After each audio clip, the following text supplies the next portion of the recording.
Hello, good evening, and welcome to the arena here on WoezorTV, your most exciting Tuesday night football analysis. We are glad to have you along. My name is Ekow Amoasi Appiah, and tonight we have a lot to discuss because on last week Thursday, the Ghana Football Association officially unveiled Carlos Queiroz as the new Black Stars head coach ahead of the 2026 FIFA World Cup. He is currently on a 4-month contract, subject to be reviewed after the tournament that will be hosted across USA, Canada, and Mexico. Tonight, we are asking a simple question: should local players get a quota system in its call-ups, especially where some key players are likely to miss out of the tournament? And that is a question that we are asking tonight. Also tonight we'll review his press conference and also how he dealt with some of the questions that were posed to him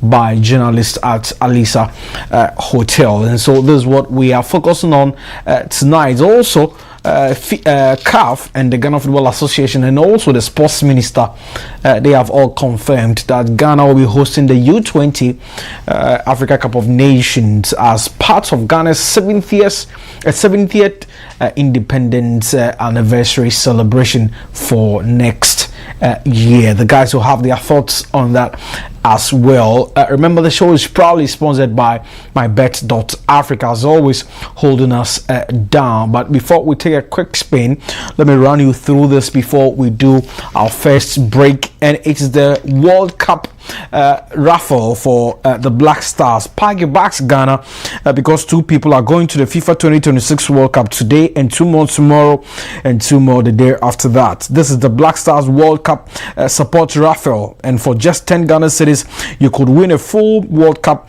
experience package, return flights, accommodation, and match tickets to all three of Ghana's group games in North America. Now, and there are daily consolation prizes too. Cash your mobile money wallets, autographed Black Stars jerseys, VIP fun pack tickets, airtime and data bundles, and more. Every ticket is your vote for the Black Stars and a shot at being there when the Black Stars play against Panama, England, and also Croatia. To participate, just dial *899# on MTN Telecel and then Airtel Tigo. Just 10 cedis per ticket. The more you buy, the better your chances. 2 winners every day in Ghana to the World Cup. Now, once again, to participate, just dial *899# or log on to ghworldcupraffle.com to get your ticket. We'll take a quick spin. We'll be back. I'll introduce the guys and then we get a show on the way. Stay with us.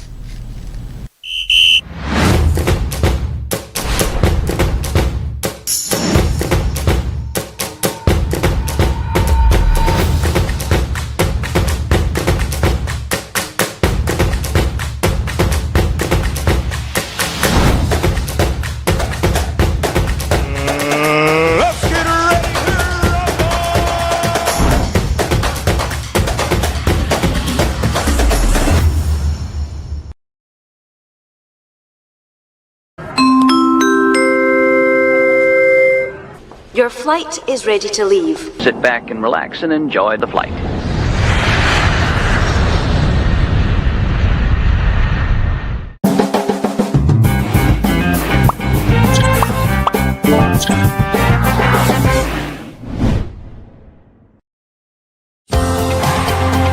Do you want a sugar-free, freshly squeezed fruit juice? Choose Greenline fruit juice and smoothies filled with vitamin C, calcium, iron, fiber, and zinc. Every drop of Greenline juice and smoothies is naturally made to give you energy, good health, and refreshment. Enjoy your favorite Greenline orange, pineapple passion, watermelon, pineapple and turmeric, pineapple beetroot, pineapple and ginger, and healthy green. Greenline fruit juice and smoothies, powered by nature.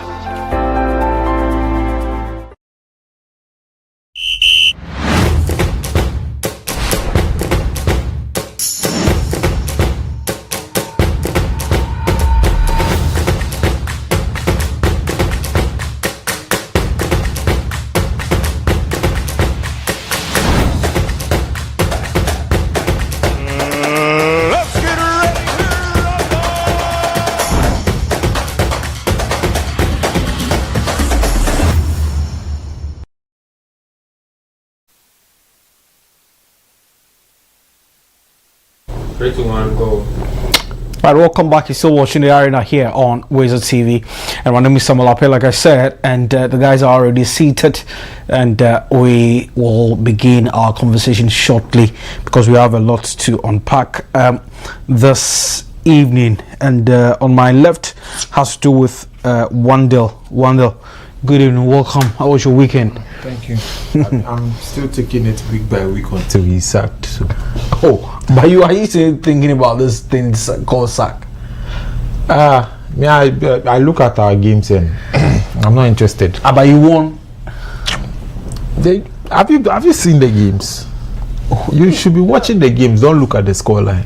Against Palace too, you do have to complain. Of course, Palace. I know Palace has given you guys a very, very difficult time this season.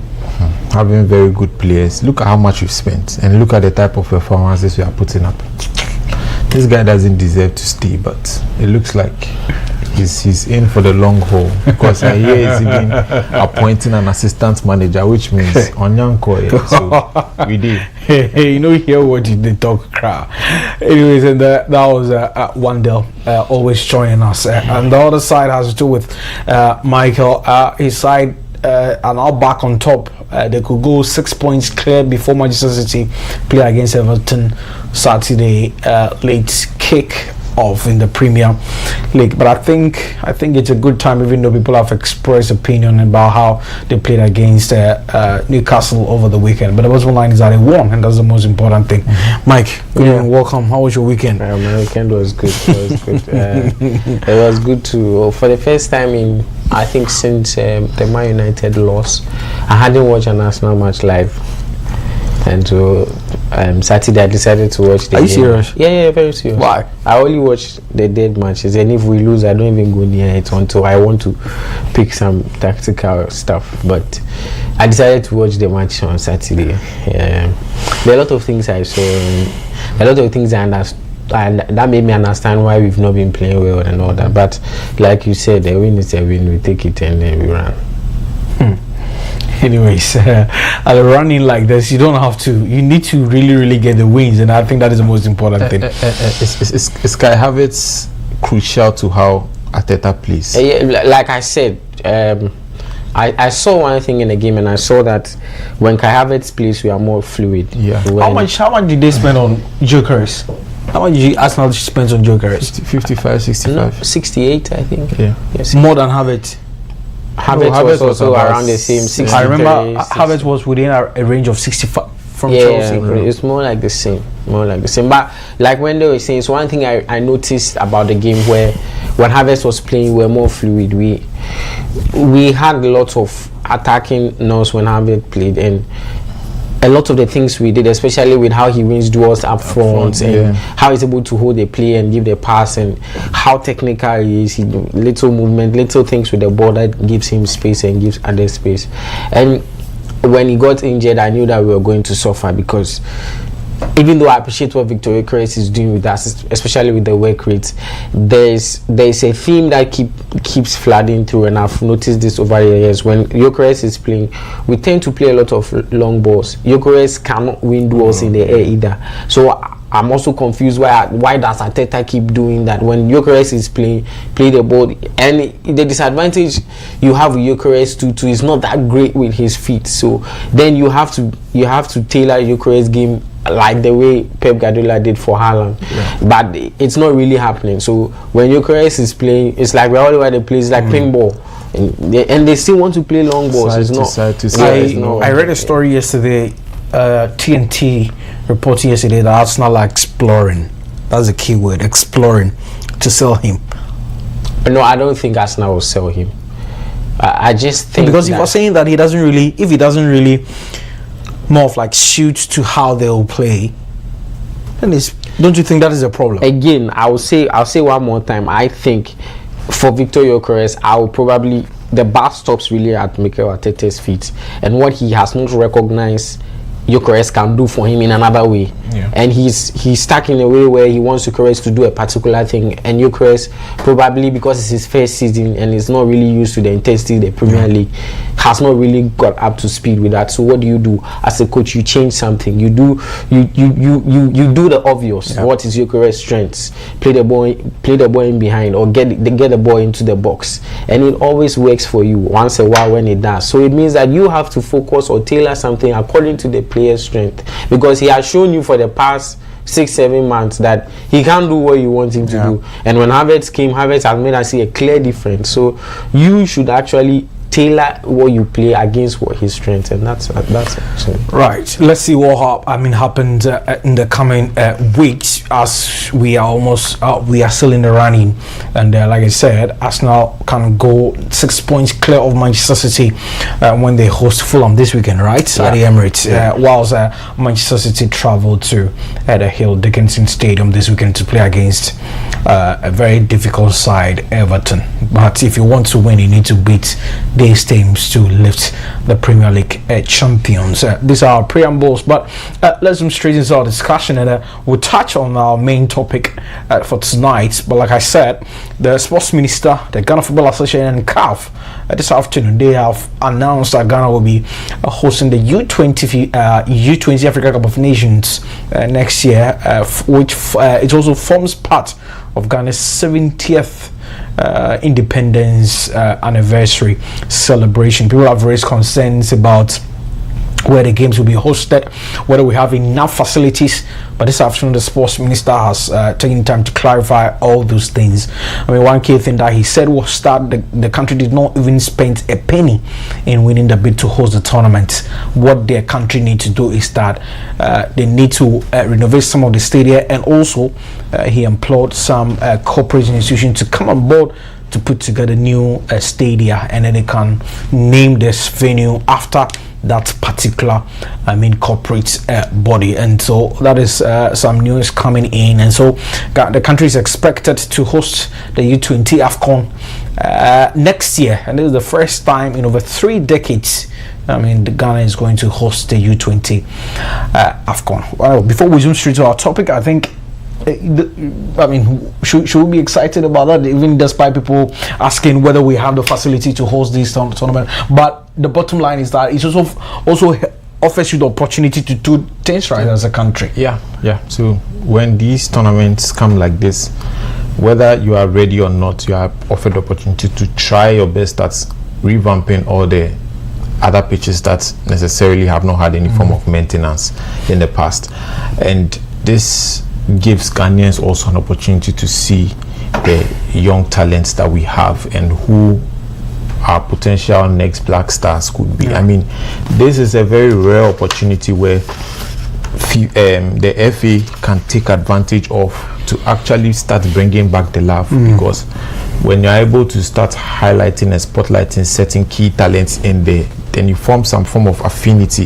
The fans form some form of affinity with those players and start looking up to their development into the Black Stars. And that's how most of the people we mentioned, Asamoah Gyan, Michael Essien, Stephen Appiah, started following them from the youthful tournaments and the youthful teams. And the affinity was formed back then, and then shouts were even made for them to get into the Black Stars, started performing, and they became who we see today. So I think it's a rare opportunity for us on the developmental side of our infrastructure. It gives us the opportunity to develop that. And then again, the government has been trying their best with tourism. This is also a good time to promote tourism too, because you have a lot of people from diverse cultures around Africa coming in to come and witness the under-20 AFCON. So that's also on the tourism side. So there's a very good opportunity for us, and given that we didn't spend anything for it, it's good enough to say this is the time we use our money to invest in our infrastructure, good roads, which we have already seen a lot of roads are being done. Then the stadia, we've already been promised about 6 new stadiums. This is the time to fast track some of these things, and I like the approach of involving corporate Ghana. Yeah. Because when you go to other countries, some of these, Exactly. Mercedes, I think, has a stadium in the US. Spotify give money to Barca. So yeah, it's a very good approach. It helps reduce the burden on government to raise funds in a short term. These people come in, they help you build it, and even sometimes you realize that the collaboration with corporate Ghana even improves the quality somewhat and also reduces the cost. Yeah, because I do recall the minister said if should a corporate body comes in to help put up a stadium, it will be on that particular corporate body to ensure that the stadium is always up to that standard. Yeah. So yeah, so that's a good thing, because then now I can't say for sure, but the NSA already has his hand full with the stadia that we have, and given how it has gone, it just goes to tell me, I'm just speculating, goes to tell me that it's a lot of work maintaining those ones, and they probably need more hands. Exactly. So now if you bring corporate Ghana in there may be engineering companies in there and all that who can help with the revamping of some of these things. And then once a corporate institution is named after a stadium, they will obviously do whatever it takes to make sure that stadium is always up to standard. So yeah, it's a good thing for us. Right. So that was the thoughts of Wandel. Mike, I mean, very good thing. I think the last tournament that we held in terms of football had to do with the All African Games, where was that football? That was like all games. But this is a huge tournament, right? Yeah, absolutely. And it's good for us because the minister mentioned that I think it will serve as a hub on the long term going forward. The minister said they want to put Ghana on the map for people to get to know that if you want proper talent, you should go to Ghana. They want Ghana to become the hub of football tournament. But the bottom line is that this is very good for the image of Ghana, isn't it? Yeah, ordinarily you say that this is a very, very good opportunity. Because not to catch you, all the major tournaments they've been shifting it to Morocco. Yeah, Morocco, Egypt, Morocco. So this time it's coming to the West. Yeah. Ordinarily, we've gotten an opportunity, a very, very huge opportunity, and I think it's a beautiful thing to see. Like Wendell said, Wendell touched on everything. I don't really need to say anything, but I want to look at the time we have to prepare. Yeah. And it's also a slippery slope over there, because if we are going to prepare for a tournament of such magnitude on the continent, then we need to provide top quality infrastructure.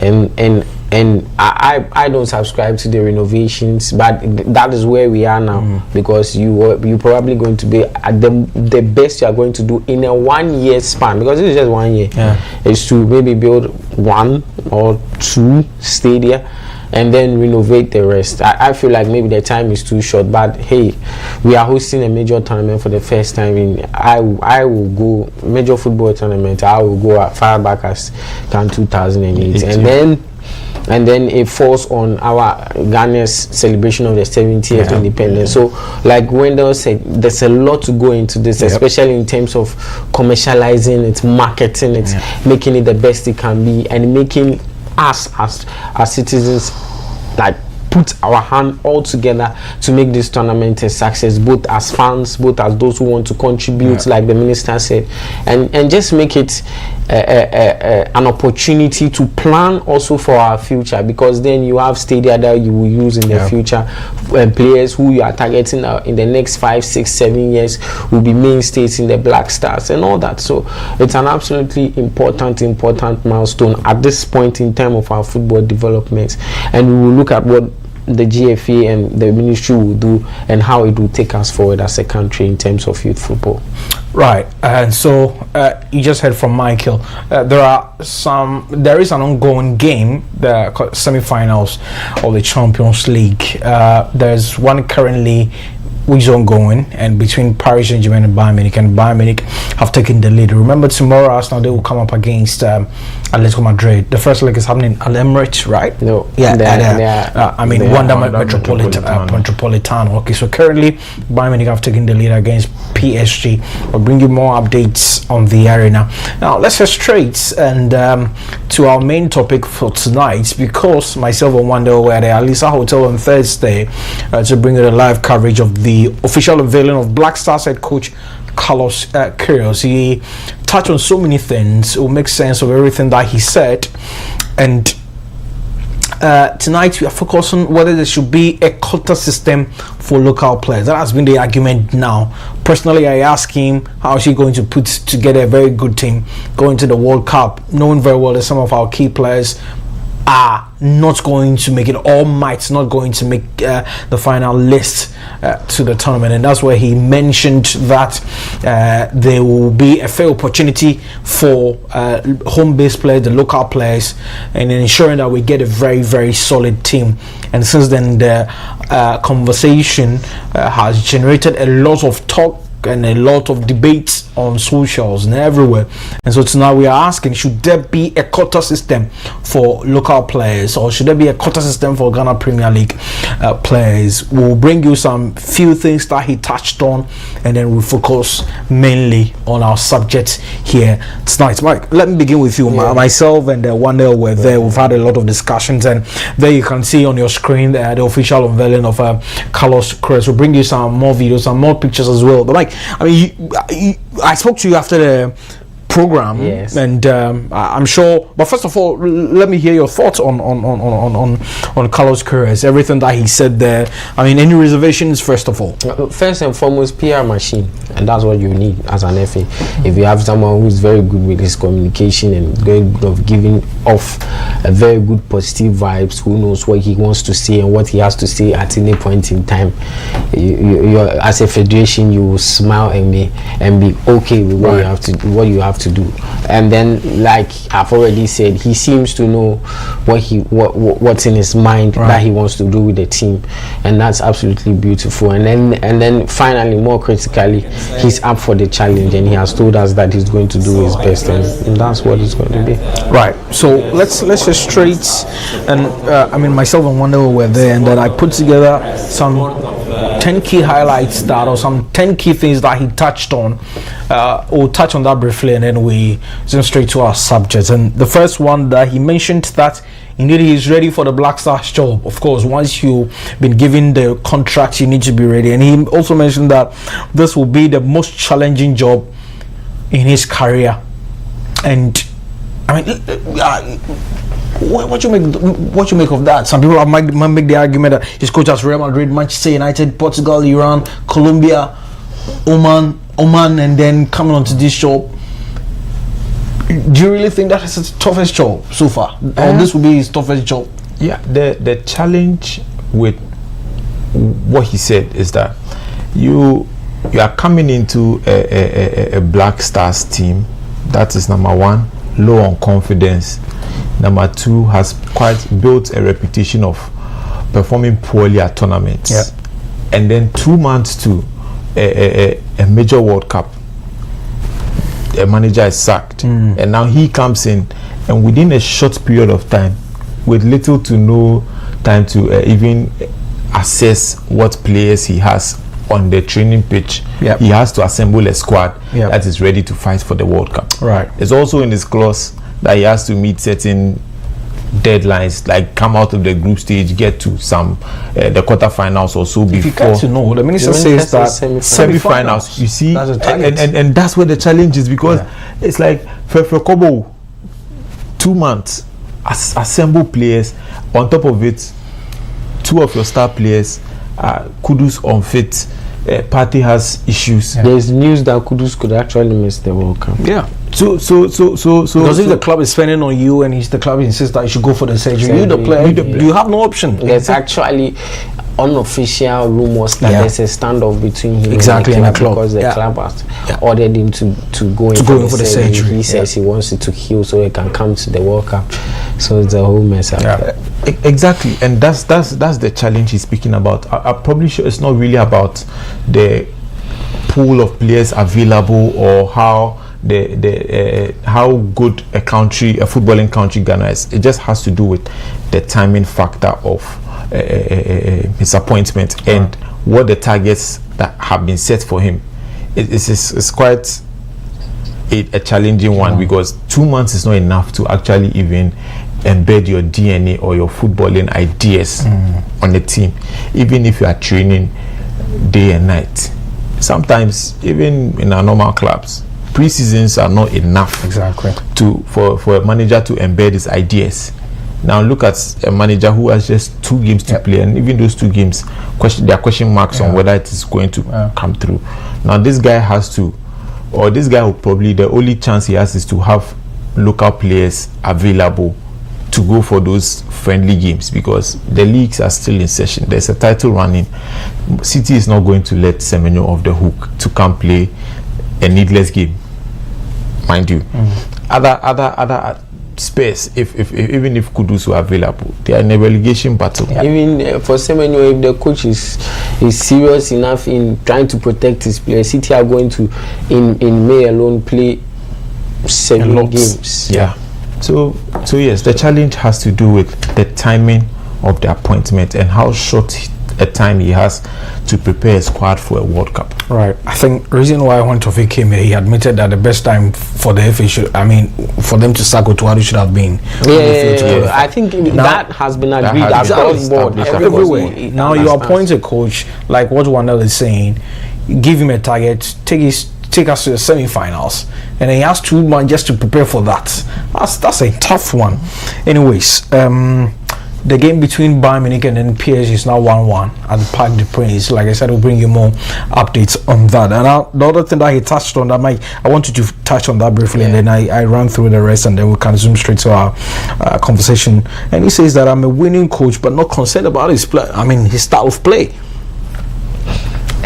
Should the style of play be concerned at this point? You know, he gave the answer a typical defensive style coach. No, but he said he's not a defensive coach. No. They all say that.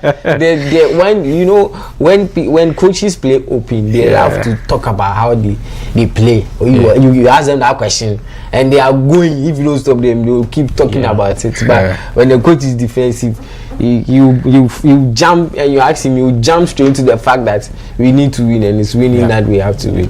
But then again, like we've all been saying, like in football, what matters is the results.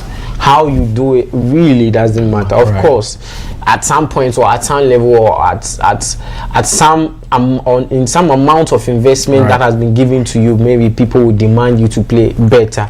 That has happened over the years in Europe, but that's club football. This is a World Cup. You are going to a World Cup, and you've been given just the basic task of qualifying this team from the group stages. So pick your team, do the best you can, and of course, like I keep saying here, whatever makes you win, you keep doing it, and that's what you have to do. That's how he's been, that's his characteristic. So however he's going to win, just keep doing it, and if it works for you, it continues. That's just what it is. Right. And another thing is, with that short time, you don't expect any manager to come and implement new ideas. No. Just continue with what he's going to do. Yes, he has to do with what he already would have. All right.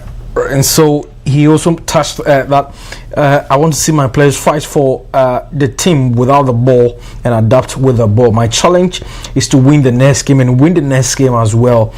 We have to bring in the right players to make the right and make the right decisions. I cannot make promises, but I can assure you that I will be ready against Panama, and that is against Panama. That is our opener for the World Cup on June 11, and we'll create a fair opportunities for local players, and that is our focus tonight. And I'll select players who are capable, experienced, and then fit. And the final one, he said that Henry confirmed to us 5 new backroom staff will be coming in. With John Paintil, Fatal Dada, and then Desmond Ofe will be kept on their respective role. Please, if you have that Fatal Dada, Desmond Ofe, and John Paintil confirmation, please get that one for us shortly.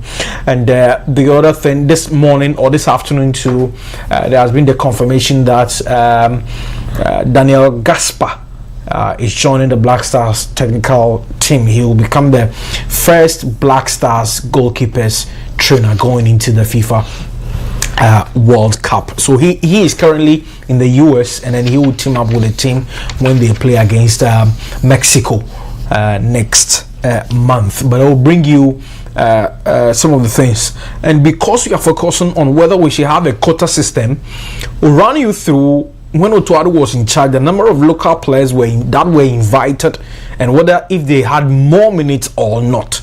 So we all know that Otuado was reappointed on March 2024 on a 3-year contract with an option of 2, making 5. So when he came, his first 2 games he played against Nigeria and then Uganda in Morocco, through friendly matches, and there was only just 1 local player. So I'll run you through, so keep track of whatever I'm taking you through. In his first 2 games there was just 1 local player, and that was Frederick Asari, former Kumasi Asante Kotoko goalkeeper. Then we moved on and we went straight to the AFCON qualifiers.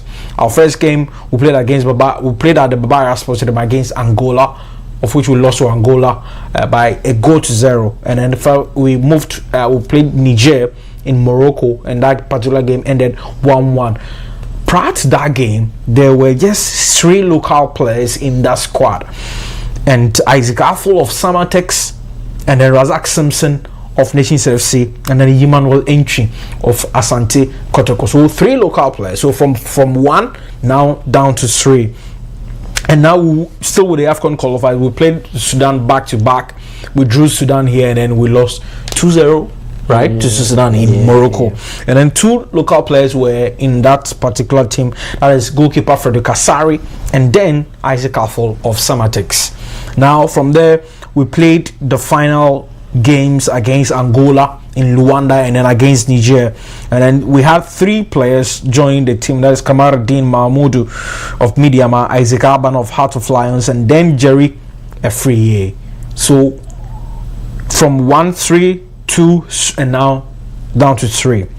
Now after the AFCON qualifiers, you do recall we went to the US to play UK to play the Unity Cup games against Nigeria and then Trinidad and Tobago. And in that particular squad, we had 4 Ghana Premier League players in that particular squad. We had Benjamin Asari, we had Razak Simpson, we had Kamaruddin Mahmoudou, and then we had Kwame Opoku in that particular squad as well.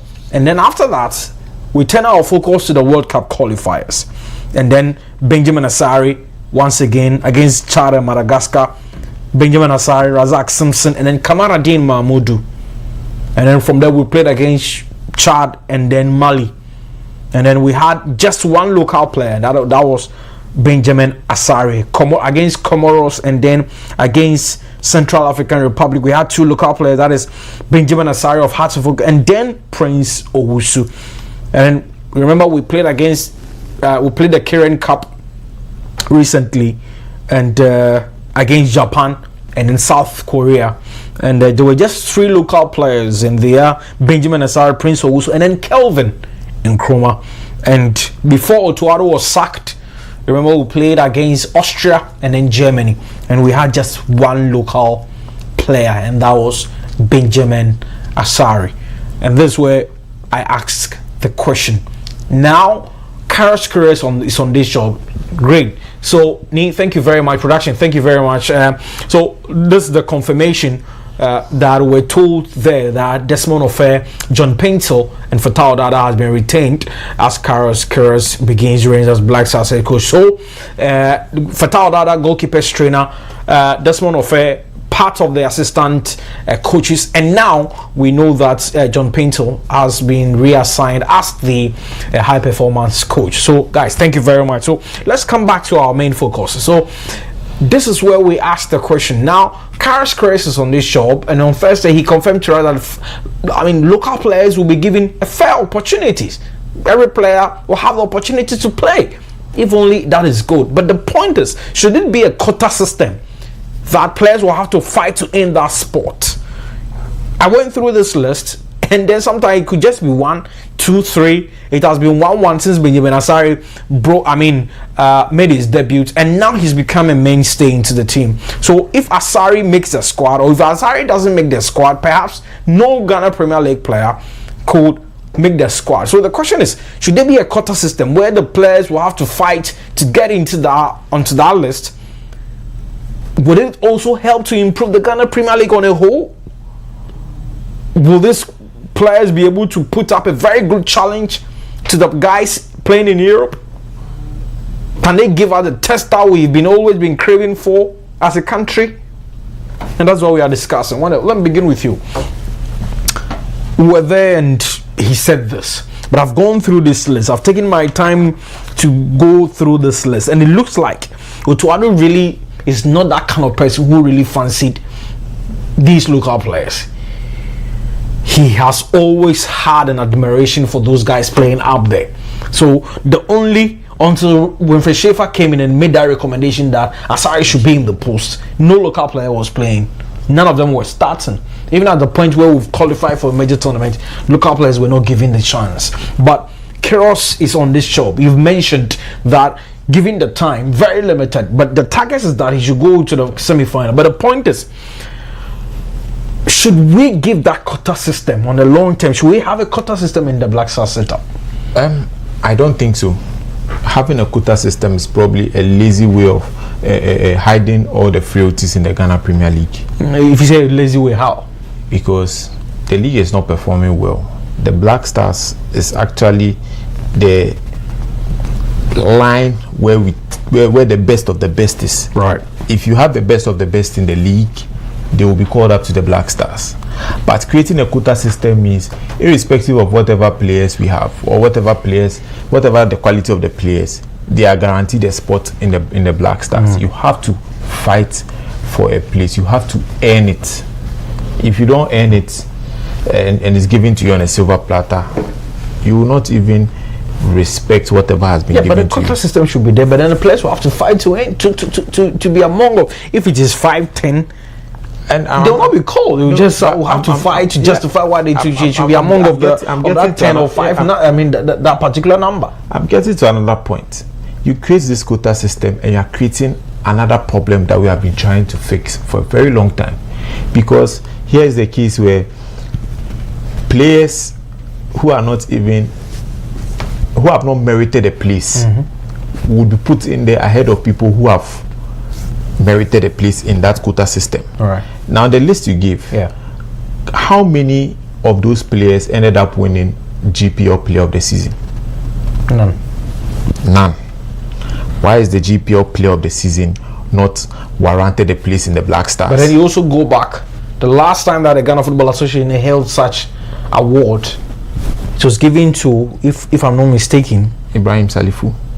Before Ibrahim Salifu, the best player, I think, the Go King was a bit negotiated. Yeah. Right? And since then, he created a scene where he was given 5,000 cities to go and see a dentist. And since then, no award has been, no ceremony has been, held just to appraise or award the local players. So you also go back. You also need to blame the GFA, because if you are not presenting as the best player, the goal scorer, the best top goal scorer, the best goalkeeper, the best defender, the best midfielder, like we've seen elsewhere that they've been doing, then you're also part of the problem. Exactly, and that is what I'm driving at. That you don't want to create a problem where you give people the chance to actually now go and put their players in to go and get exposure. Right.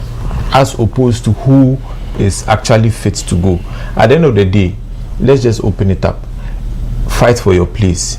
If you feel like that, like everybody should know their smoothness level.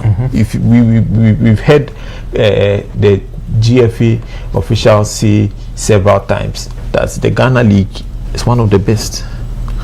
If it is one of the best, then that means it should be in a position where you could actually get players who will come in and compete with the others at that same quality. No quota system, because when you put in a quota system, is at the end of the day, players are guaranteed a spot. Now you go in there and a club owner feels like, I want to sell this player in the next 5-10 months. Right. So let me take him to the World Cup, or let me pay some money to push him into the World Cup squad, because I know there's a list of 5. Let's put him in there so that once he goes, I can sell him. That should not be the case, because we've been talking about even the short cycle of player development, and now we are going to even open the pipe for that to happen more, because if the coach comes in and says 30-man squad, everybody all play or earn your spot. Everybody will have to earn their spot. Once you say let's set a quota system, that is where you see club owner of team A sending envelopes and things to profile his player, push his player. We've seen this over and over again. These players are put in there. They even get to Europe, no show. It should be the best of the best, and our circumstances does not even give us the chance to experiment. We have to go with who is top notch, because even the opposition we are facing at the World Cup, it's no joke. Harry Kane, Modric, you want to go there with who? Currently on the local scene, you can we even mention those who we can say can even move to, say, even South African Premier League and go and flourish right now, currently in the current league, Ghana Premier League we have. We understand Orlando Pirates after Hubert Jehu.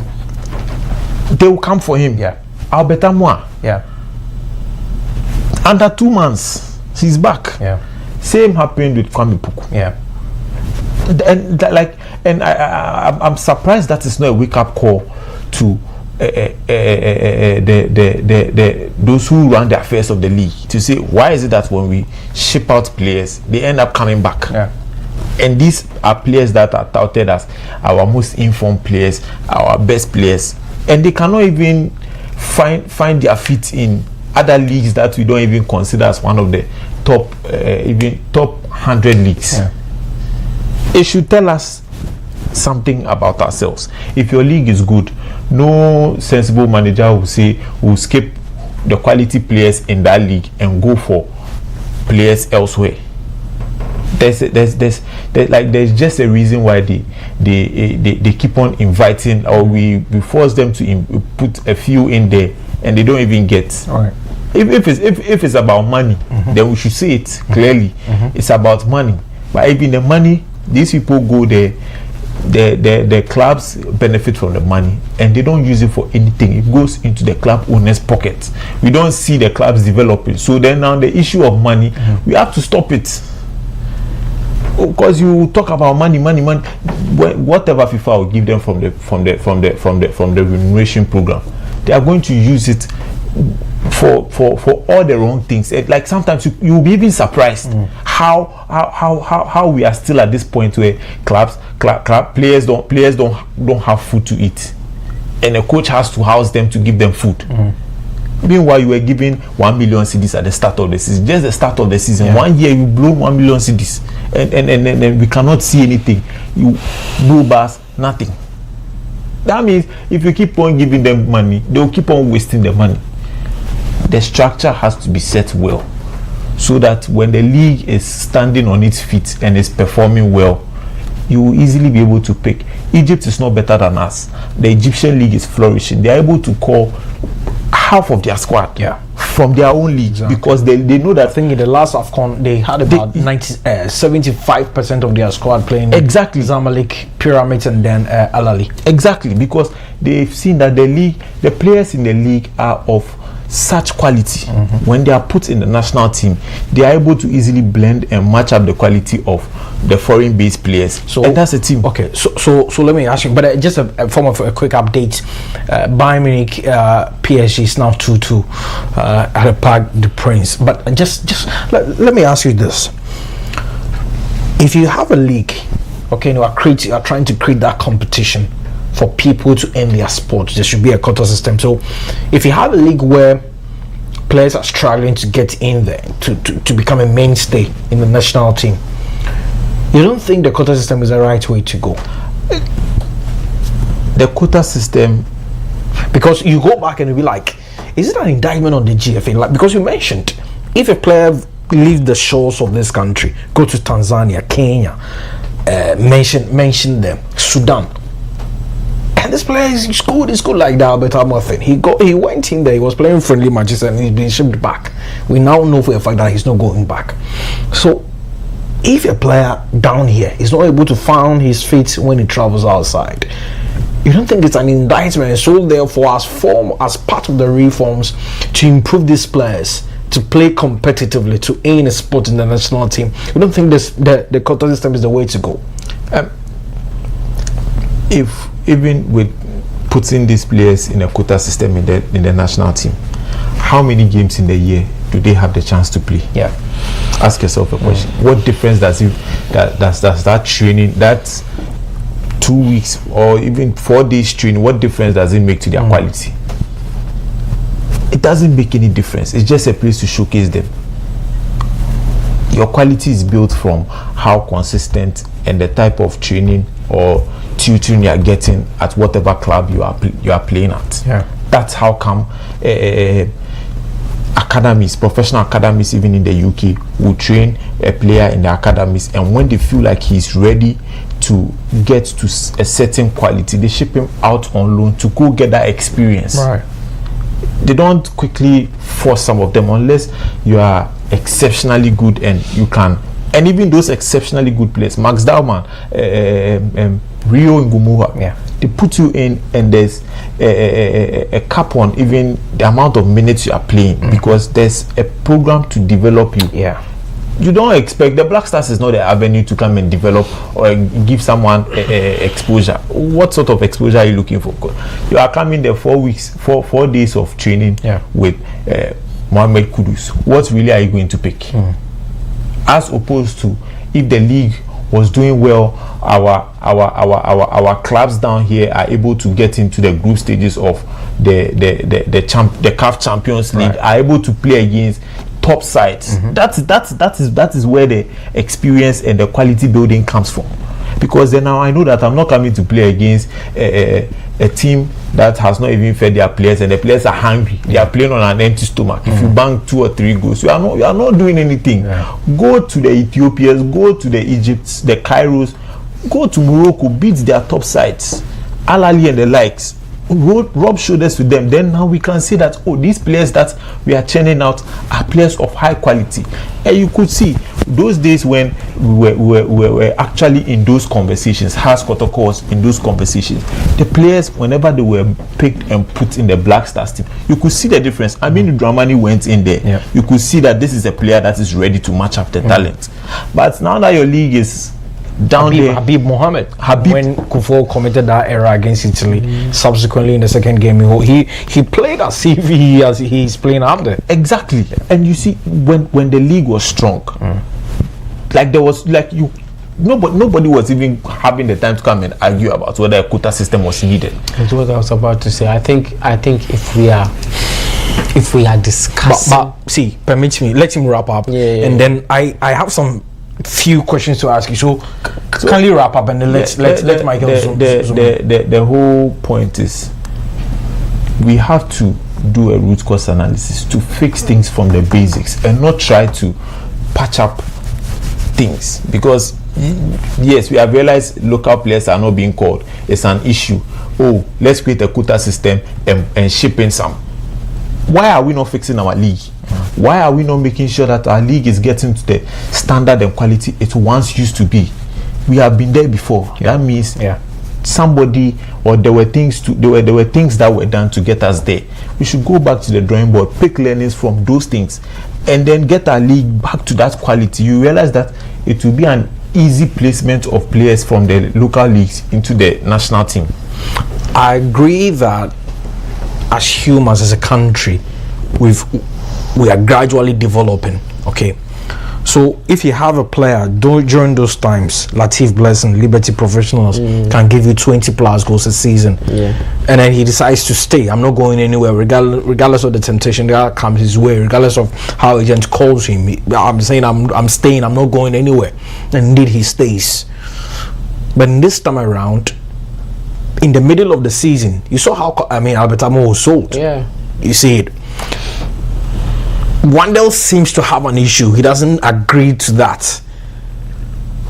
We can only get the best players when we fix things. We shouldn't create a quota system for people just as a leeway to get into the Blacks, and knowing very well that they can't give any proper competition. But my question remains that if we are trying to create a proper competition within the league, where people or where players have been told, that are very much aware that if I don't play very well, if I don't get a mainstay in the national team, if I don't put up a very good performance, there is no way I'm going to get into the Black Stars. So what I need to do is, okay, let me stay, fight for a place into the Black Stars as part of the quota system. But Wendell seems to have a different idea about that. Like I was saying before, you said I should let him land. I think when we speak about a quota system, we are putting our league in a place where we know our league is not good enough. Yeah. It's as simple as that. So you have introduced another angle. You put in a quota system, then you admit that you are not good enough. You are not good enough. So they are just going there, like Wendell said, they are just going in there to get some recognition for our league, and then get the players some money that will also trickle down to our clubs. And it's as simple as that. You mentioned a lot of players over there. Yeah. Please tell me how many of them have completed a single 90 minutes match for the Black Stars. I can see only two.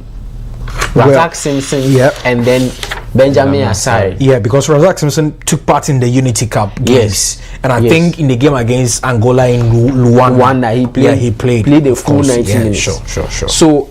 So this is evidence that they are also run-ins. If I say also run-ins, there are people who we call so that they can go some. It is settled. And you see, we have in this country made it look like it's a bad thing to say what I'm saying now.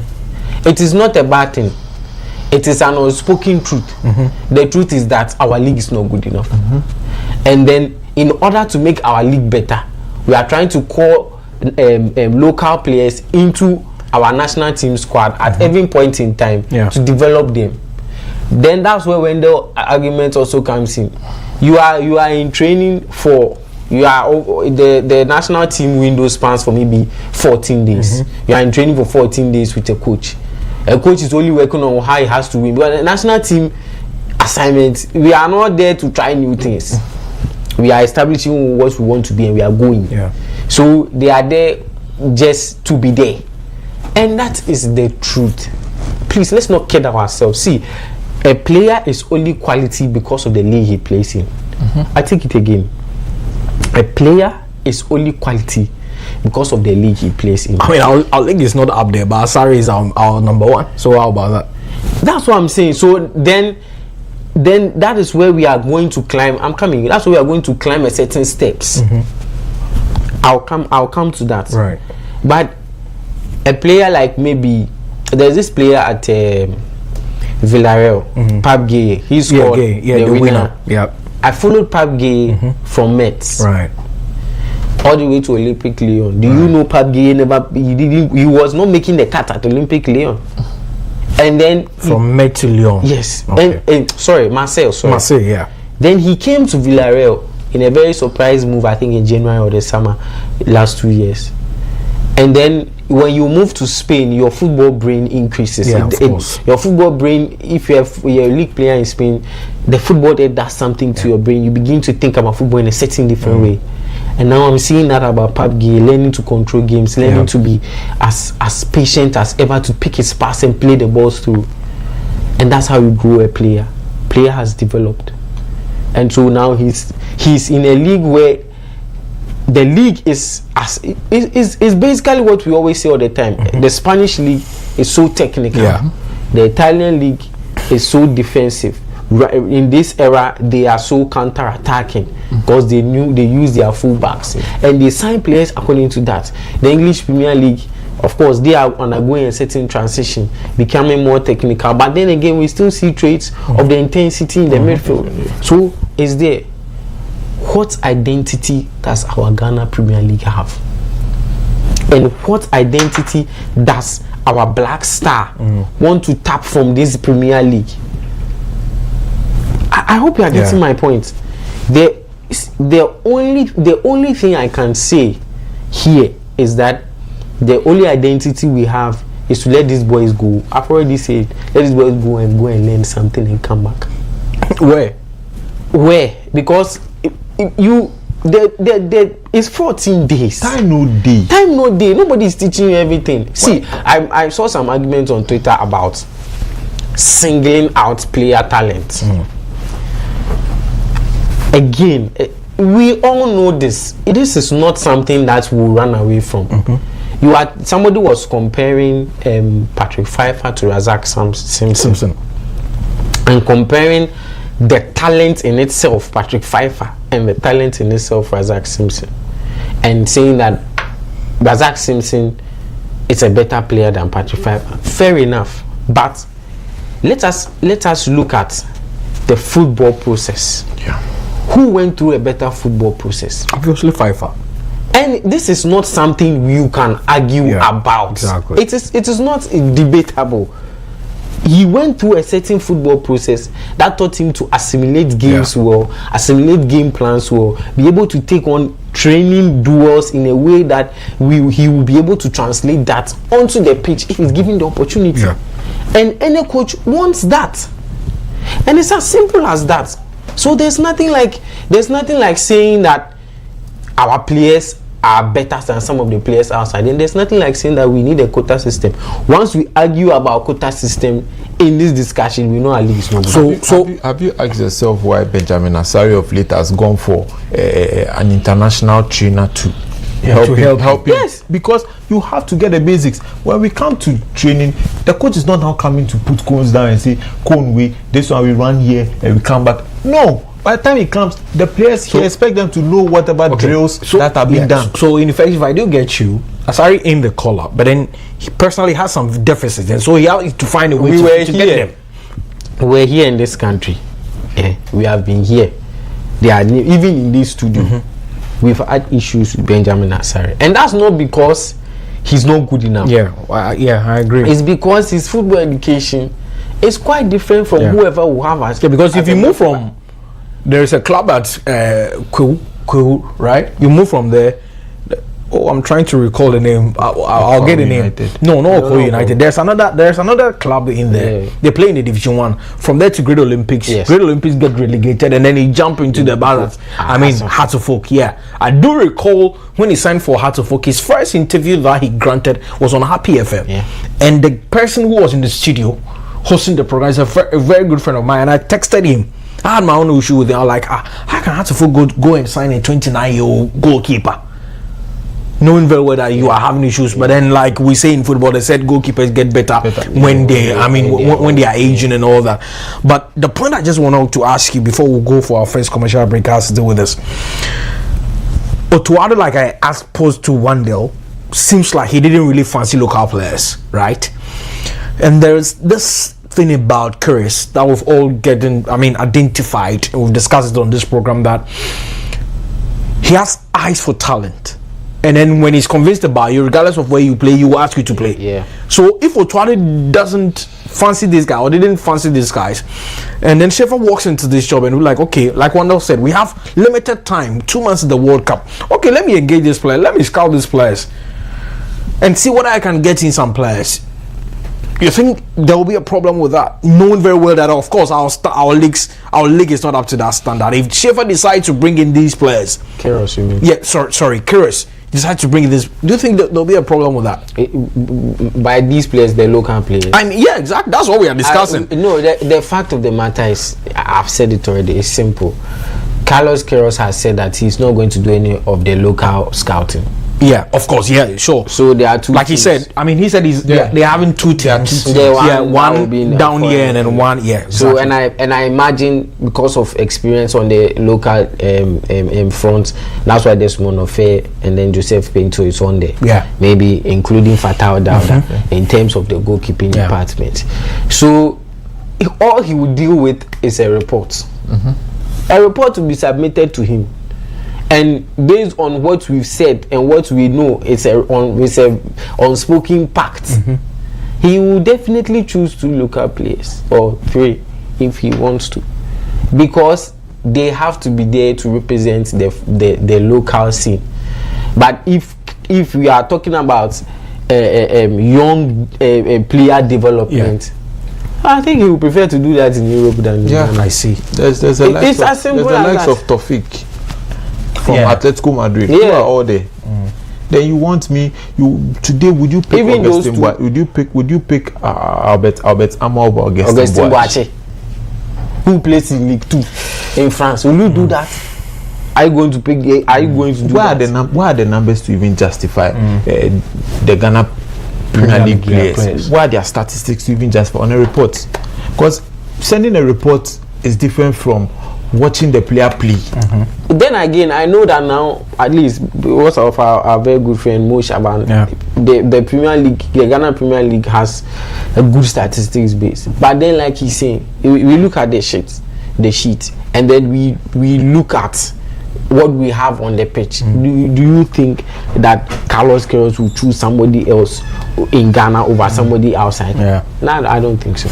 I don't. Right, think so. that's fine. So we'll come back and we'll deal with two questions for the rest of our time here. We'll come back and we ask, I'll ask the guys how come we're not able to keep these players in the Black Stars team, and how should Carlos Queiroz go around to get the best players who will make the final list on June 1. Stay with us.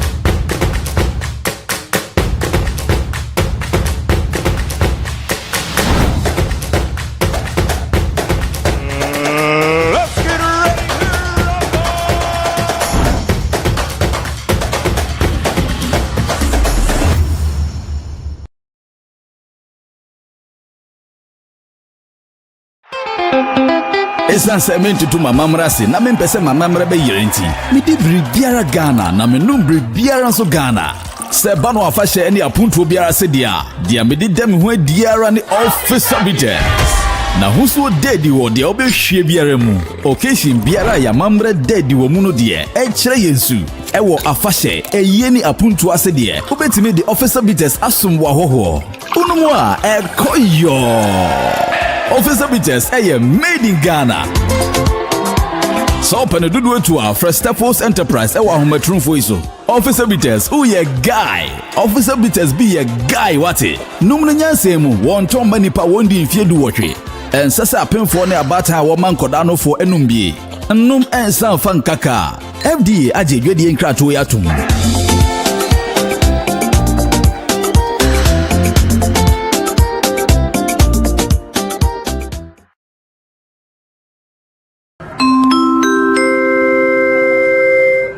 Your flight is ready to leave. Sit back and relax and enjoy the flight.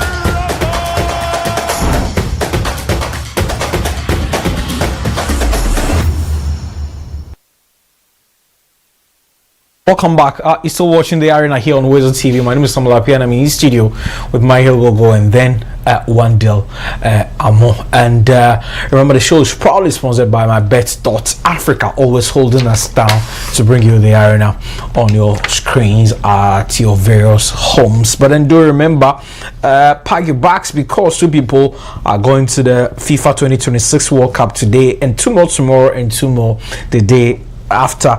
This is the Black Stars World Cup supporter raffle. For just 10 Ghana cedis you could win a full trip to experience the World Cup, return flight, accommodation, match tickets to all 3 games of the group stage in North America. Now, and there are daily consolation prizes too: cash your money wallet, autographed Black Stars jerseys, VIP fan pack tickets, airtime, data, and more. Every ticket is your vote for the Black Stars and your shot at being there when Ghana play against Panama, England, and then Croatia. To participate, just dial *899# on MTN, Airtel, and then Telecel. Just 10 cedis per ticket. The more you buy, the better your chances. To two winners every day. Ghana it's the world. Just dial *899# or simply log on to worldcupraffle.com to purchase your tickets. Remember, the show is interactive, and so you can share your message with us and then we'll read it live from our studios. And this one is coming from Able Minister from Cove City, and he says that, hello Sammy, greetings to you and your pundit. This is how Ghana has gotten to now. We can't qualify for U20 guys, so we are passing through the back door to host it so we could participate in it. And with the new Black Stars coach, I think the minister has started pampering him. Dudu Fugusen. Okay, well, it's like buying a car for the first time. Even the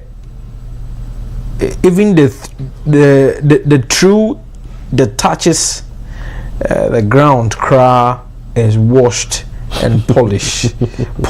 Ghana Premier League, no Ghana Premier League, no dear to Mudawai. Okay, all right. And sadly too, Mr. Slot isn't going anywhere. Okay, this message is from Able Minister from Cove City. Able Minister, thank you very much for sharing your message with us. And so you can also share your message with us, and we can read it, and you have it live on on your screen. And so share your messages with us, and I will read it for you. So, like I said, before we went for the commercial break, I was asking that how come that all these players couldn't become a mainstay in the Black Stars, with the exception of, Benjamin Asare. And because if you can't call 3 players today, 2 players today, 3 players today, 2 players today, and it was only Benjamin Asare who was able to keep his place in the team. Well, is it that these players were not good enough, or to have they decided that, listen, I'm serious, I'm here on the for a reason, so I need to get in the right place? You sign a manager to come handle the team. You give him such high expectations, and you expect him to not use the best tools available. You can't employ me as say a farmer and tell me to come and use my hand to weed when there's a cutlass day, when there's a hoe day, when there are even tractors to clear the place. They obviously, and what this shows is the names were given to him or were imposed on him to put in there.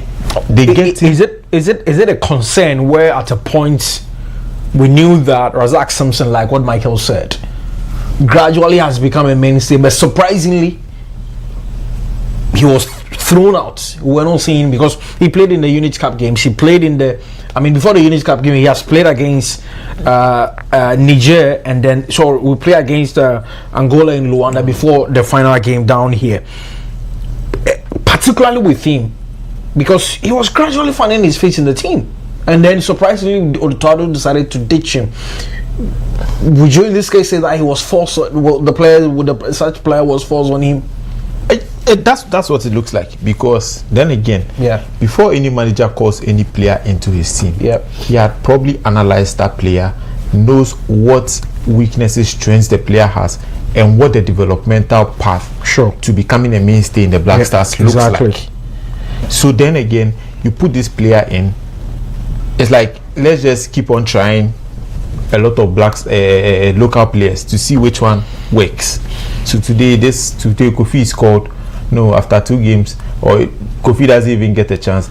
No, tomorrow Ama is called. We've seen that, Ama is actually performing well in the league, Ama come.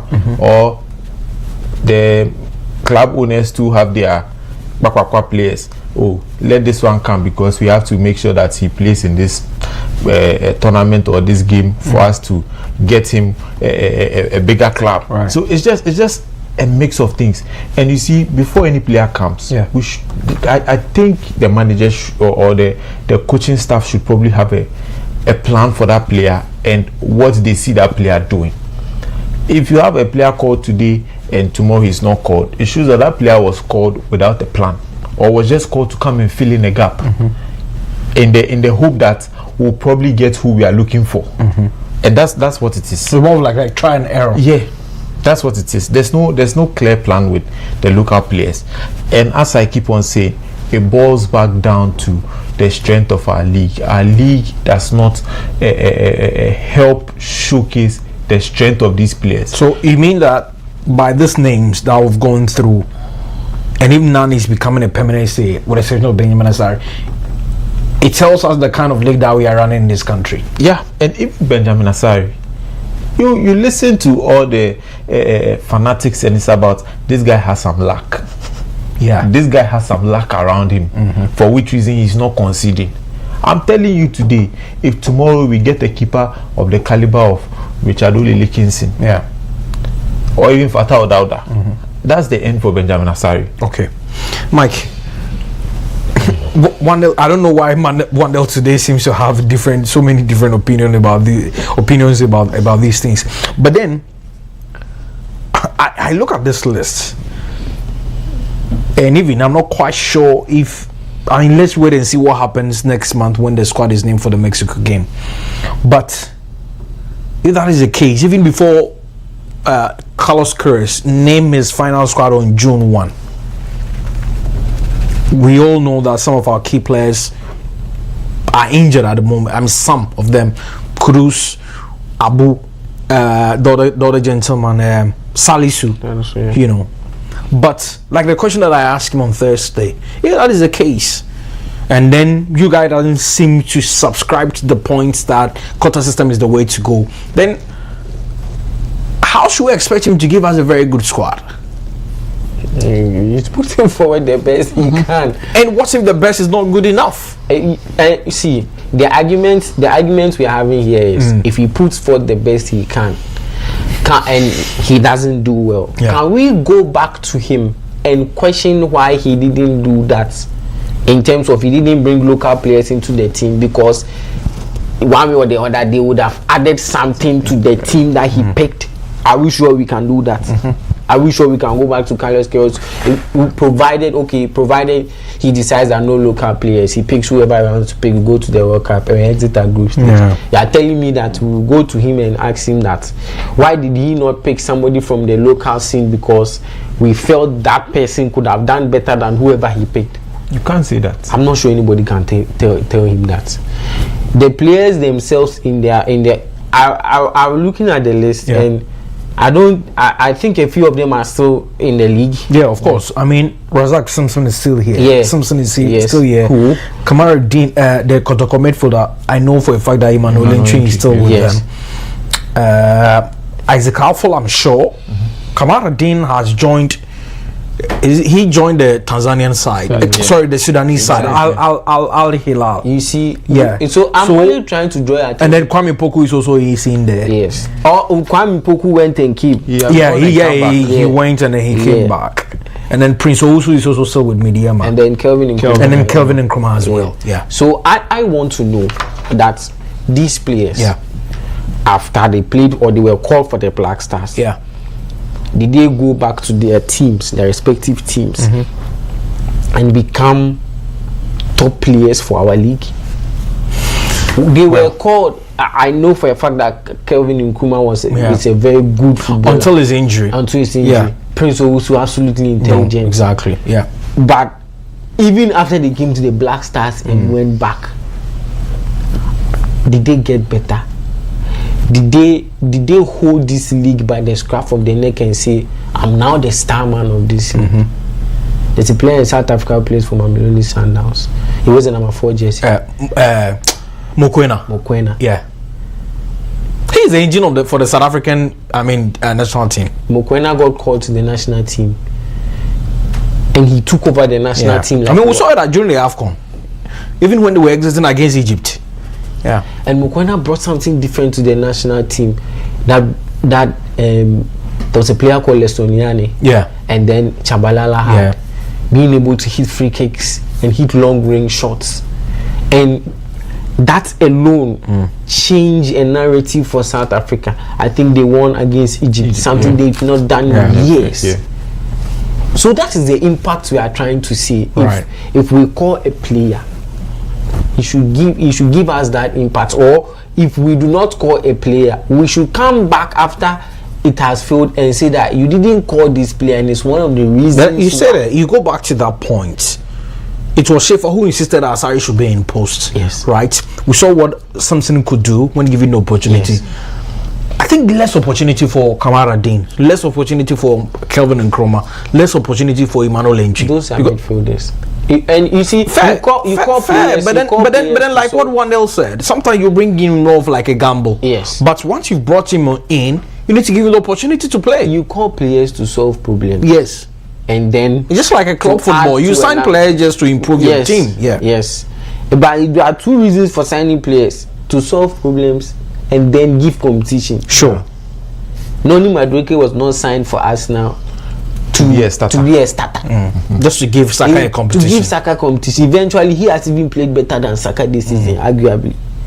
So that is what we call bringing players to change something. Right. And that is what I think should be. And see, even our players themselves, their decision making in certain instances. Abetama was in poor position to be called for the Black Stars. Yeah. Then he went to Libya. Libya. Imagine this continuity is there. Imagine this continuity is there. Of course, we can make a case for Razak Simpson that he should probably have been continued with. But he is still at nation. But imagine this continuity is there. Abetama comes to the Black Stars, each and every call-up, we see that he's becoming mentally strong for his team. He's now recognized. He's now getting certain deals. The football is not even only about what is on the pitch. Yeah. Right now, Kudus is injured. We know that Kudus is one of the faces for Kivu. Yeah. And Kivu, I'm sure, would have planned to use Kudus massively in the World Cup. So Kivu will be scratching their heads now. And I sat down the other day and I was thinking that what prevents Kivu? What has prevented Kivu from going to Benjamin Asari? What? Because the league is playing is not marketable enough. I can tell you for a fact that Kivu can go and maybe sign Atizigi as a brand ambassador and leave Benjamin Asari. But that guy, don't you think it's also about the person coming on board as an ambassador should be somebody that will be more marketable? That's what I'm saying. Wandel in that sense probably can give us more. That's what I'm saying. Another thing, it's also about your management, because Benjamin Asari, even looking at his storyline, right, as someone who is a late bloomer, and has had to fight his way to where he is now on merit. He's someone where if he has a very good management team, brands in Ghana should be fighting all over him. Because him being at post at the World Cup, you could just have his boots with your sticker there. But then again, it boils down to the basic issues the league is facing. The league itself cannot even market itself to corporate Ghana, to Ghana investment. How then do the players within the league? That's fine. We have but these local players you are talking about, there are 2 friendly games we have. Against Mexico and then Wales. It's a very good. I think it will be a very good opportunity for them. But it has happened in this country. You mean the local players? Yeah, the local players too. The local 11 to go play. So if you guys are making the argument in one sense that these guys are not good enough, the guy Carlos Queiroz has a very limited time to put together a very good team to go out there and go and compete. If it's not good, if these players are not good enough, why should he risk it? That's what he has, because no other. You said 2. You should give the chance to all the local players for them to go and play those 2 games. Yes. Why? Because it's very limited time. That's all he has. So the players that you would want to come play these tryouts. By June 1, the clubs by June, even before the end of May, the clubs have already released the players. Sami, there are 2 games. Yeah, there are 2 games. So the Mexico game, and then it falls within when the season is not over. Yes. But the Wales game, by that time, the clubs have already released their players. So what I'm saying is the Mexico game, where the local players are available, let's give them a run. Yeah, we are not saying full 11 though. Right, that's Give fine. them a run in there. Then Wales, the other set comes in. We will judge whether a quota system is needed or not, and we will see everybody's level within that. Okay, because Mexico too will bring local players. Yeah, they will. They'll bring local players. Yeah, because I mean, obviously they are better than us, so they can even parade it. But I mean, why are you saying they're also local players? But they are better than us. What shows? No, because they have proper structures compared to. Do they have a quota system? Not quite sure. But we are in this place because so you agree everything should be on merit. It's all right, actually. So why? The point is that we are in this place. We feel that, of course, I agree that our league is not the best, but we are in this place where we need to get some. I mean, the best players to come in to give us our competition. But the best players are not your local players. Your local players will not. Nobody in this local league is going to compete with Kudus. There's nobody is competing with Semenyo. Let's digress a bit. You see the calls for letting players switch nationality. Yeah, there's a very young guy at Lyon. You score Nuanate. Yeah, Nuanate says he will not play for Ghana. You play for them. Sure, fair enough. But are you telling me that if Carlos Queiroz came and said that I want Nuanate over whatever winger you have in this, you can make that's my own. You make a case for the winger in Ghana? You cannot. You cannot make a case for a winger in Ghana, and that is the truth. We have to find a way to make our league. That's why I said you are only as good as the league you play. Exactly. And this is not even on football terms. We've even just realized that in terms of commercialization, marketing, everything. You are telling me that if brands are not even swarming around local player, even your number one, that's not. We don't see your number one goalkeeper on adverts. Inaki Williams switched to play for Ghana, and the day I heard he switch, I saw his advert on TV. Yeah, some rice. Anyways, the game between Bayern Munich and PSG, PSG 5-2 now. It's getting crazy. Right about now, let's do some other things.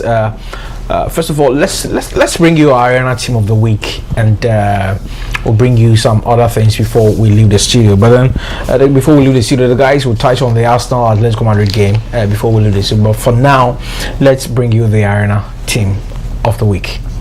Okay, so the Arena Team of the Week. This week we start from Spain. Real Betis, Alvaro Valles was solid in goal. This helped keep a clean sheet. Then we move to Germany, RB Leipzig, Baku. Yeah. At right back, scored a goal. Ridley Baku, yeah, scored a goal to help RB Leipzig. Then at centre back we have Joachim Anderson of Fulham. Yes. And still in England we have Nikola Milenkovic of Nottingham Forest. Yeah. Then we move to France. We have Dauda Guindo at left back. It's a very good choice, eh? Yeah. Put in a very solid performance over the weekend.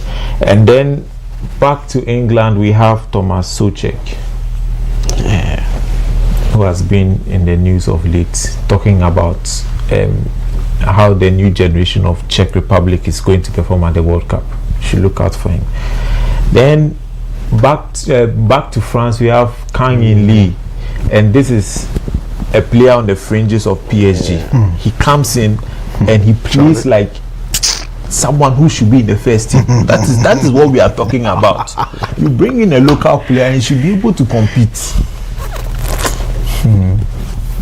Moving on to Napoli, we have Kevin De Bruyne. He's back after a very long time. People say that Bruno is better than him. After all, Kevin Premier League guy, he's not even lifted some. We move back to Germany, Jan Diomande, and this is another player. Incoming. I beg you. The last time we said that, the player ended up somewhere else. Diomande. This is a player to watch out for going into the World Cup, Ivory Coast. Yeah. And then back Daniel Malen. Yes. this week. I don't know. This guy left Villa, went to Roma, and Challenge is becoming their best player. I don't know where you went to sleep this week, but serious performance. Then our striker for the week, Alexander Soloth. Are you seeing? Charlie, I watched the goal against Atletico Bilbao. Now the build-up alone. Yes. This is another French players. Okay. French players, and they have to compete, as we have been saying. Yes, and we will still have our notable mention, Dominic Frimpong of Brecum Chelsea. Yeah. Then we move to the coach of the week, Luis Enrique of PSG. And talking about Dominic Frimpong, the funeral will be held tomorrow. It's coming on tomorrow. You know, in Central region. And up to now, the league has not said anything. I mean, the league returns this weekend, March the 31. That's the football. Is the league sponsoring the funeral? Who? Is the FA sponsoring the full now? What is the FA doing for the family members? Oh, for now nothing. Now it is Diana and then Brecum Chelsea who are doing. And yesterday Domahini, who is the owner of Diana, released a statement that I mean the contracts that is left, the duration they should the club should be paid. But for the GFA, we've not heard anything from them. Diogo Jota passed, and you could see the whole how social media rallied itself, and the clubs and the FA. Up to now, when clubs go to Liverpool to play away the 20th minute, clubs when they go to Liverpool to play away games, they go there to go. I mean, we saw PSG doing that recently when they played them in the Champions League. I mean, Wandel just gave us the Arena Team of the Week. It's time for us to bring you the performance of Ghanaian players abroad, and it will be done by Michael. Yeah, surprisingly, a lot of Ghanaian players were rested this weekend, especially those I normally speak about on here. But so in England, Semenyo was not in action, so we move straight to the Championship. Fatawu Issahaku, they are already relegated. Leicester, they played 80 minutes as they drew 1-1 with Millwall. Brandon Thomas Asante's Coventry are already in the Premier League and they are celebrating. He scored a goal as they won 3-1 against. Then this one I said we could bring out better more. This guy said no, they get. I said we should go and bring out. Hey, this guy go on. Play. You don't like the truth. In Ligue 1, Seydou Alibi played 68 minutes as Reims won 2-1 against Nantes. And Salih Samed started the game for quite some time now. He played 82 minutes as Nice fought to a 1-1 draw against Marseille. Kojo Pepe-Opon was also in the game as they played 1-1. He played 90 minutes. Terry Yegbe, Mets played a 4-4, very thrilling 4-4 draw with Le Havre. He played 90 minutes in that game. Gideon Mensah, Elisha Owusu and Marvin Senaya all played for Auxerre as they lost 3-2 to Lyon. In League 2, Augustin Boachi played for Saint-Etienne as they lost 3-0 to Troy. He played in the midfield this time around. In the German Bundesliga, Ransford Yewa Königsdorfer played a very good game, but still Hamburg lost against Offenheim 2-1. In La Liga, Iñaki Williams, they played against Atletico Madrid and the team Athletic Club lost. He played 70 minutes in that game. And when we go to Turkey, Daniel Ece from Kocaelispor, he played 75 minutes against Gençlerbirliği. And then we move on to the one who was making waves over the weekend. Prince Kobnedu featured for Victoria Pilsen as they won 1-0 against Banek. He played 72 minutes and he scored the goal. A wonderful counter goal and finished beautifully. So there you have it, Ghanaian players' performances. Right. Mike, thank you very much. Let me read this message. There is a news coming in from FIFA, and FIFA is saying that IFAB unanimously approved red card for players covering their mouth to conceal discriminatory behavior. So during the World Cup, if you cover your mouth and you say anything, you'll be red carded. So let me read this message and then we can do our investors corner. GFA should know for now that Black Stars is the heartbeat of the country. Now a new coach has been taken. The team now, all the GFA handlers should leave him alone to work they don't know we lose matches in the World Cup. They should run away from okay, they should run away from the GFA. Mr. Hall from Ashiye off the Dodua Road. So basically what he's saying is that the new head coach should be giving that free hands to work, and should the Black Stars lose a game at the World Cup, the people at the GFA should run away. Thank you very much, Mr. Hall. Now let's do our investors corner. Let's run you through. Last week it was full of money. Last week. Greens in Kwan, last week, yeah, very good one. Right, let's bring you what we'll have for this weekend. This is what we have. Sporting in the Portuguese Premier Liga. Sporting will take on CD Tondela. And we are seeing a home win for Sporting. The German Bundesliga, Bayern Munich have already clinched the title, but then they will come up against Heidenheim, and we are seeing a home win for Bayern. And in the French Liga, PSG they will take on Lorraine, and we are seeing a home win for PSG. Arsenal in the Premier League they will welcome Fulham in the we are seeing home win. Manchester United, a big game at Old Trafford, they will host Liverpool over 1.5. Osasuna they will take on Barcelona. We are seeing that away win for Barcelona. FC Porto they will take on FC Alvercassad. Okay, we are saying a home win for Porto. Espanyol they will welcome Real Madrid, who will end their season trophyless, and now bringing in Jose Mourinho. Okay, they will bring you more on that. So remember, don't forget the transfer deadline day. It will be looming very, very soon. But for now, Espanyol they will take on Real Madrid. I say a away win for Real Madrid. Let's bring you our booking code, and this is what we have: CZFY. Just take this booking code. Head on to mybet.africa, and you can get to make some money here. All too soon, we need to leave the studio. But Mike, very quick one. Arsenal Atletico Madrid, who wins for that one for you? It's an away match. I think Arteta will play for a draw. Okay, Mike, thank you very much for showing me. But let me give a very quick sure. shout out to Patricia Japon. I pray that God will bless you and increase you in this your new year. Clenham did this yesterday, so okay, I'm also doing mine today. All right, so it's now 5-4 between Bayern Munich and then PSG. Wow, 9-goal thriller now. Wow. Chairman, thank you very much for coming. I wish you the best of luck. For now, Chelsea there. We are running away. Oh yeah. He has been using the host to run away. You have not been in my shoes. You guys should behave yourself. I've been in this situation all season and I'm cool. It's time for us to leave the studio. My name is Samuel Appiah. A very big thank you to Mami, wherever you find yourself. Thank you very much. And I'll be on the screens again. But until then, have a very good week. Take good care of yourself.